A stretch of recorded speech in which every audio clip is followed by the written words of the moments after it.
Okay, this is a video that shows a bunch of different axis theorems that you normally get in an introductory physics class, but they're always spread out and they're all kind of the same idea. They use the same technique.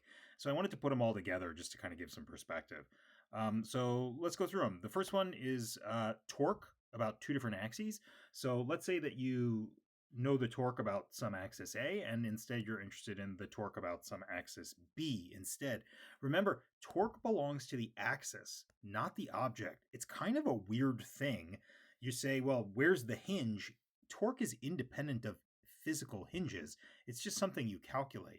So let's see, if we wanted to find the torque about B, I would look at where the force is acting, right? And I would look at how far away that force is. And of course, I can have more than just the one force I drew. And so what you do is you sum over all the various forces. But I can actually rewrite this distance vector r in terms of other vectors. So this vector r is actually this vector plus this vector. You add those two vectors together, you get the same vector. And so if I distribute that cross product, I get this times this, which just tells me the torque about A, and then I get this curious thing right here. In other words, if you want to know the torque about B, it's equal to the torque about A, some other axis, plus some fixed distance between the axes times the sum of the forces between them. That's very interesting because if there's no net force on the system, then the torques are equal about any axis. In other words, if this is 0, tau A equals tau B. So if a system is in static equilibrium, for example, you can find the torque about any axis you want. Well, why would you want to do that? Well, let me just show you. This is a classic physics problem. You've got a stick and it's balancing between these two different inclined planes. And the question is, where will the stick be balanced? And you could find the torque about either of these 2 points. Those are totally reasonable points to pick. So this guy causes torque, the normal force from the first surface. This guy causes torque. And then also don't forget, the object also has weight. But the thing is, torque doesn't have to be anywhere on the object at all. So a really bizarre choice, which if you've never seen before, might throw you for a loop, is actually to take the torque up here, not on the object at all. Why do you take the torque up there? Because if you look at the line of action for these two forces, the line of action goes directly through that point. That means that through that point, if you take the torque at that point, there is no torque from N2 and there is no torque from N1 because their line of action lies along their distance to that point. One thing to consider is that if you have the drawing like this, if you draw the line of action for the weight, this is definitely unbalanced the way I've drawn it.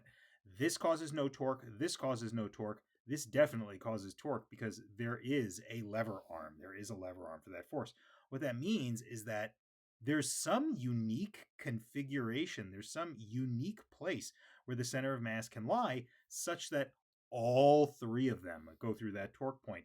And this is normally a classic problem. If you identify this as your strategy, you take the torque about this weird point, then this difficult problem is reduced mainly to some geometry.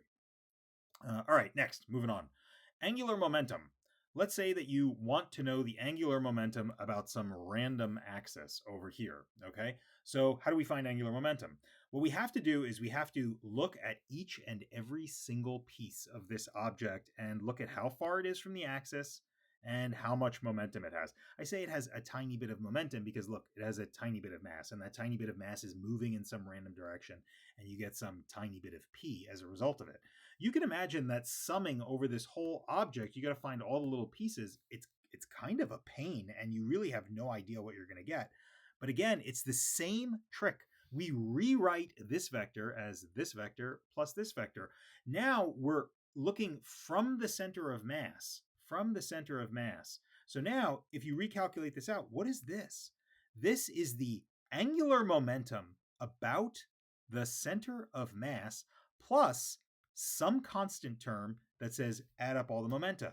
What does this say? This says that the angular momentum about some random axis over here is the angular momentum about the center of mass plus some fixed distance times the net momentum. This is interesting because, again, angular momentum belongs to the axis, not the object. I say this is interesting because if a system has no momentum, if this is 0, then the angular momentum is the same about any axis. And that is crazy if you think about it.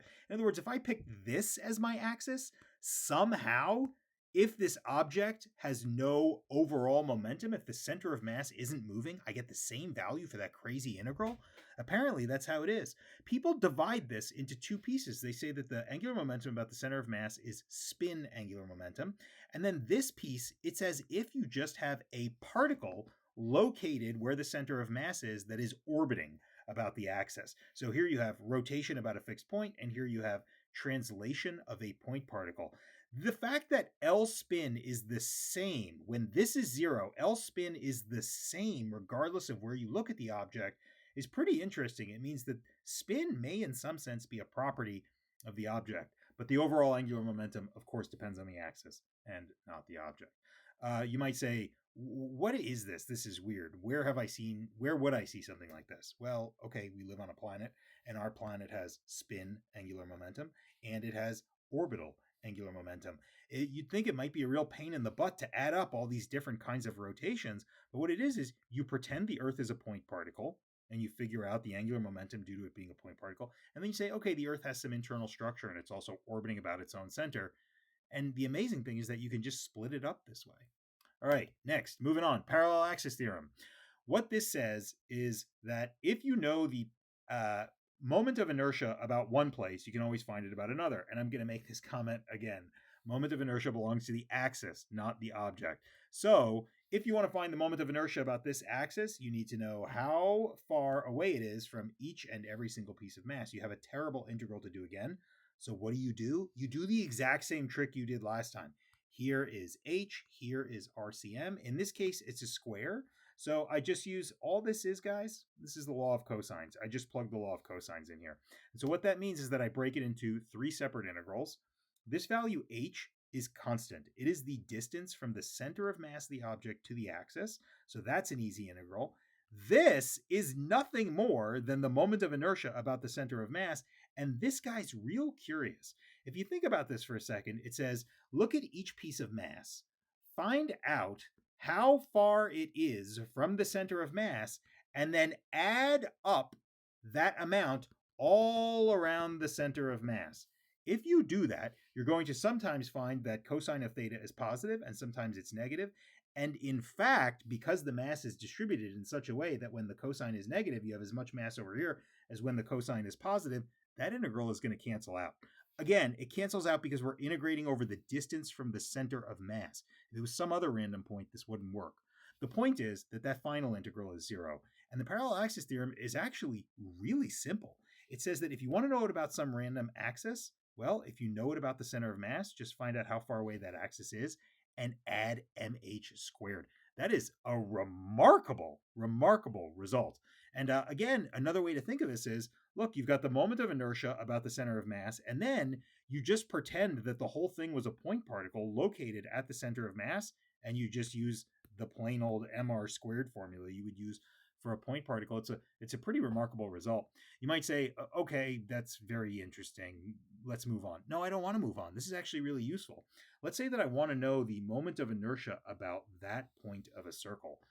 To be clear, if you wanted to use your normal formula to calculate moment of inertia, it's kind of a chore because you have to find this value of r, and then this value of r changes in weird ways, even over such a simple shape as a circle. I'm not saying you can't do it. I'm just saying you're going to spend 10 minutes coming up with a parameterization for that. Instead, just say that the moment of inertia is the moment of inertia about the center of mass plus mr squared. The moment of inertia about the center of mass is easy. Here, the distance r is the same regardless of where you look. And so this guy is just mr squared. And so what does that mean? It means that the total moment of inertia is 2mr squared. In other words, it's twice as hard to rotate a circle about that point as it is about another point. And maybe that makes sense. To be clear, a lot of the mass is far away, and you're talking about bringing the whole circle in this big arc. Okay, perpendicular axis theorem. I figured while we were at it, let's cover them both. This one's pretty straightforward. This is actually only true for flat objects. But here you have IZ. This is a moment through the page. So all of my axes so far have been through the page. And I never really pointed out that, hey, you can have axes that are not through the page. Maybe you wish to rotate the whole thing about this axis, or you wish to rotate the whole thing about this axis. And so there's an IX and an IY. And look, how do you find r squared? Well, for z, it's x squared plus y squared. For x, it's z squared plus y squared. And for y, it's z squared plus x squared. Now, why do I say this theorem holds for flat objects? Well, it's really simple. I just say iz, this top guy, is this plus this if z equals 0. It is a pretty straightforward thing. If z is 0, then all you're saying is this plus this equals this. Okay, and you might say, okay, another totally useless theorem, but actually it's quite useful. Again, finding the moment of inertia about the center for the z-axis is easy. We just did that. It's mr squared. Finding the moment of inertia about the y-axis is a little trickier. You can imagine that, again, it's not the worst thing in the world, but I'm just giving an illustration of how this can save you a little bit of time. You have to come up with some weird parameterization there. So what we do is we say that in this case, by symmetry, you would expect that to rotate it about either of those axes is the same. And then in that case, we end up with iz over 2. So the moment of inertia about the x or y is a half mr squared. So what do you do with this? Okay, now you got a real problem. If you wanted to calculate this from scratch, you would have to find the distance from h to every single piece of this thing, and it's kind of a pain.